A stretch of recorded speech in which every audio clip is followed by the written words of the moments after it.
Halo, Ya, Pak halo, Henry. Steven. Kita Ya, halo, mau Steven. mulai topik nih. Ini udah agak siang nih ya. Ini kita sapa dulu ya viewers-viewers kita ya. Ya, Ya, selamat siang teman-teman HP Sekuritas semuanya dan juga viewers dari Pak Henry Winata ya semuanya ya. Selamat siang semuanya. Kembali lagi dengan kami di Topik Today Speak seperti biasa setiap harinya. Nah, ini setiap harinya kalau teman-teman semua perhatiin, kita mengenalkan investment advisor-nya itu baru semua nih. Beragam memang.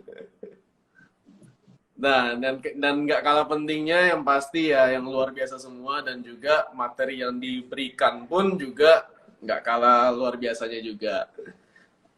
Nah, hari ini saya ditemani sama Pak Henry Winata. Boleh sapa Pak Henry? halo semua.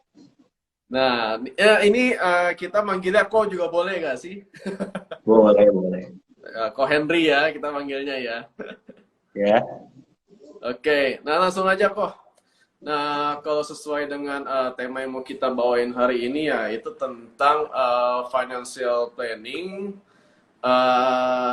ala milenial, ya gak sih? Kenanya, nah ala ya, milenial. Nah, sebelum betul, betul. kita lanjut nih, ini kayaknya perlu di briefing dulu nih, milenial maksudnya ini kayak gimana sih kok?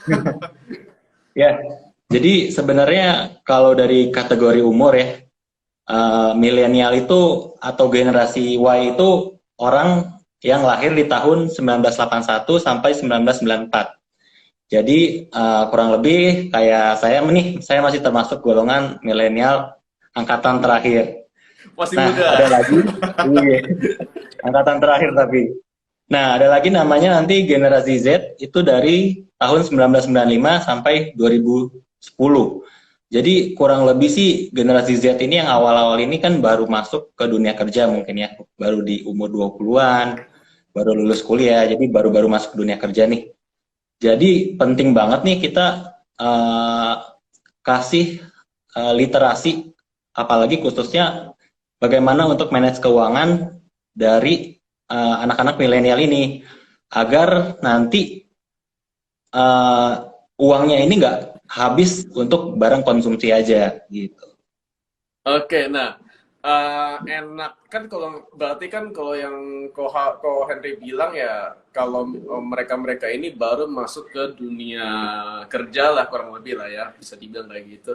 Nah berarti kan sebagian besar juga mungkin gajinya pun masih fresh grade kenanya gitu kan.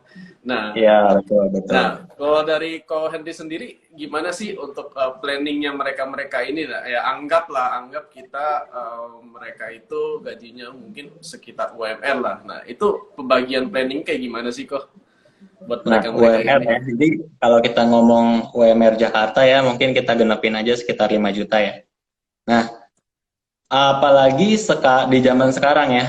Bahkan kemarin Ibu Menteri Keuangan, Ibu Sri Mulyani sempat bilang kalau milenial atau generasi sekarang tuh sulit untuk punya Ya, rumah. punya rumah, iya. Betul. Nah, kenapa milenial atau anak-anak generasi sekarang dianggap sulit punya rumah?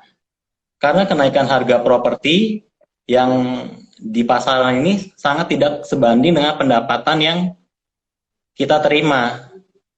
Nah, apalagi jika dari teman-teman ini tidak dibekali dengan literasi keuangan, bagaimana mereka dapat menyimpan atau menginvestasikan uangnya, kita khawatir nanti teman-teman malah jatuhnya lebih ke arah konsumtif untuk memenuhi lifestyle-nya ya, Iya, bener. gitu.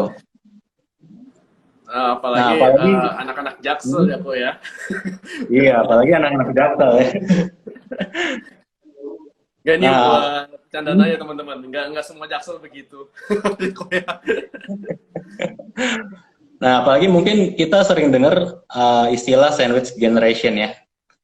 Jadi sandwich generation itu ketika kita harus menanggung hidup tiga generasi.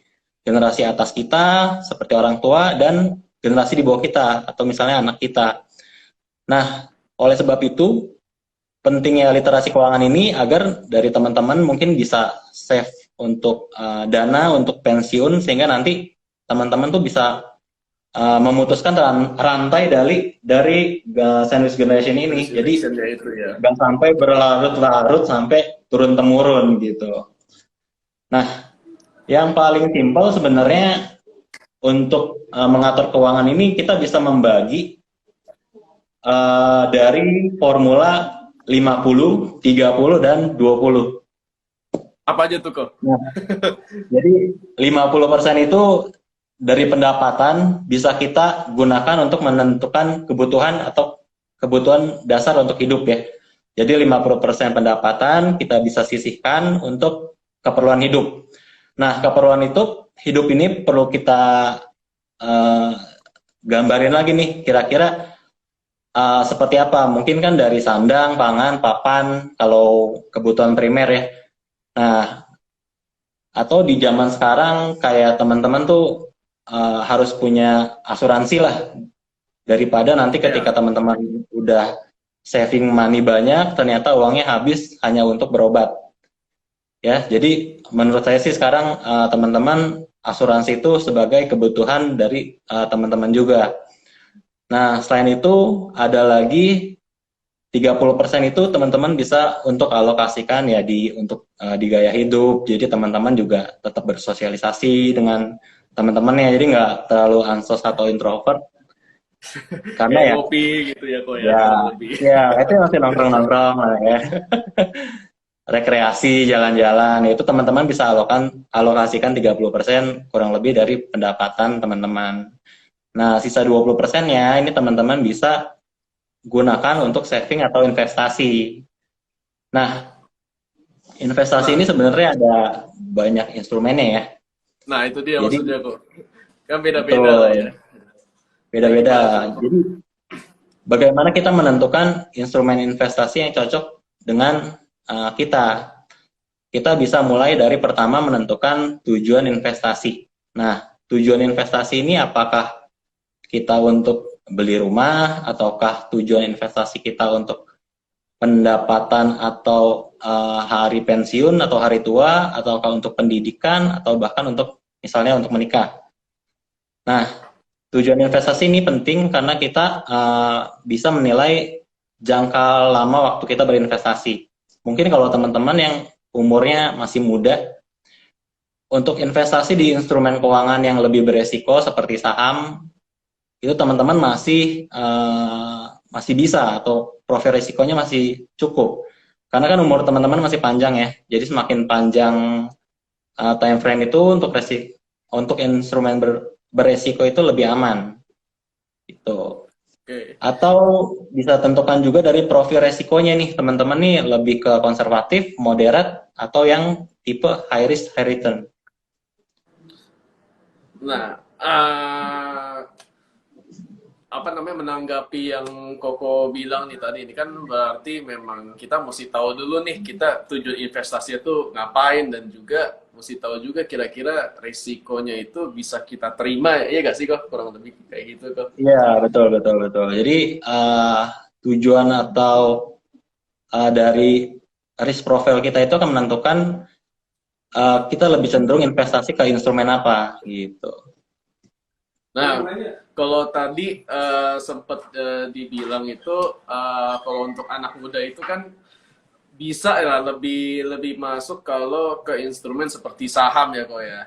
Nah, tapi kan saham itu resiko tuh lumayan lah ya, bisa kurang lebih kita bilang. Nah, akhir-akhir ini tuh kayak lagi hot-hotnya itu inflasi nih kok. Nah, bisa dijelasin nggak itu kok? Oke, mungkin sekilas tentang inflasi ya. Jadi sederhananya inflasi itu kenaikan harga barang ya. Kenaikan harga barang ini atau inflasi ini nggak cuma terjadi di Indonesia, tapi terjadi juga di Amerika, Inggris. Yang kemarin di Amerika sempat angka inflasinya 8,5%, di Inggris sempat 10,1% bulan Juli kemarin. Nah, di Indonesia ini masih